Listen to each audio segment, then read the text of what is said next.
Good morning. So இன்றைக்கி தைப்பூச விரதத்தோட நாள் 7. காலையிலே எந்திரிச்சாச்சு. எந்திரிச்ச உடனே எங்கேருந்து தான் உறக்கம் வருதுன்னு தெரியல. இன்றைக்கி தைப்பூசம் 7ஆமத்த நாள். இன்றைக்கி ஞாயிற்றுக்கிழமைனால வேலைக்கெல்லாம் போயிட்டு வர்றதில்லையா அம்மா. அப்போ நான் கொஞ்சம் க்ஷீணமாக இருக்கும் அப்படின்னு சொன்னாங்க. சரி கொஞ்சம் லேட்டாக எந்திரிக்கிறேன் அப்படின்னாங்க. அதுக்கு முன்னாடி நம்ம வாசலை கூட்டிடலாம் அப்படின்ட்டு வெளியே விளக்கமாற எடுத்துகிட்டு வந்தாச்சு. அங்கிட்டும் இங்கிட்டும் போகிற மாதிரி தானே தெரியுது. ஆனால் வாசலை வந்துட்டு நல்லா தான் கூட்டினேன். நீங்கள் நினைக்கிற மாதிரியெல்லாம் இல்லை. நான் வீட்டில் நல்ல வேலையெல்லாம் செய்வேன் கேட்டிங்களா. சிமெண்டெல்லாம் கழுவி விட்டு வீட்டுக்குள்ளே வந்தாச்சு.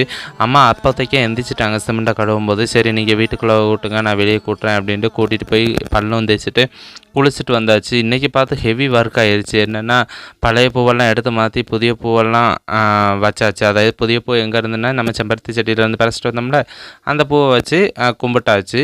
கும்பிட்டுட்டு நம்ம பட்டை அடிக்கிறது தானேங்க நம்மளோட ஸ்பெஷலு. நம்ம பட்டை அடிக்கிறதுல ஆள் யாரும் தெரியுமில்ல.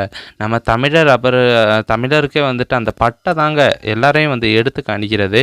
இன்னைக்கு ஞாயிற்றுக்கிழமைனால கோயிலுக்கு போகணும் அப்படின்ட்டு பெரியாத்தரவில் ஐயப்பன் கோயிலுக்கு வந்துட்டு போயாச்சு. போகும்போது கூட்டமாக அப்படின்னு கேட்டால் சொல்ல முடியாது. பரவாயில்லாமல் தான் இருந்தாங்க. கூட்டம் ஒன்றும் அவ்வளோ இல்லை. நாங்களும் போய் நல்லா கும்பிட்டு வந்தாச்சு.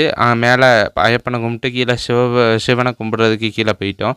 கீழே போகும்போது ஒத்த ஆள் இல்லைங்க, நானும் எங்கள் அம்மாவும் மாத்திரம்தான். அங்கே வந்துட்டு பூஜையெல்லாம் முடிஞ்சிட்டு தான் மேலே போனாங்க. சரி அப்படின்ட்டு நம்ம கீழே வந்து கும்பிட வந்தாச்சு.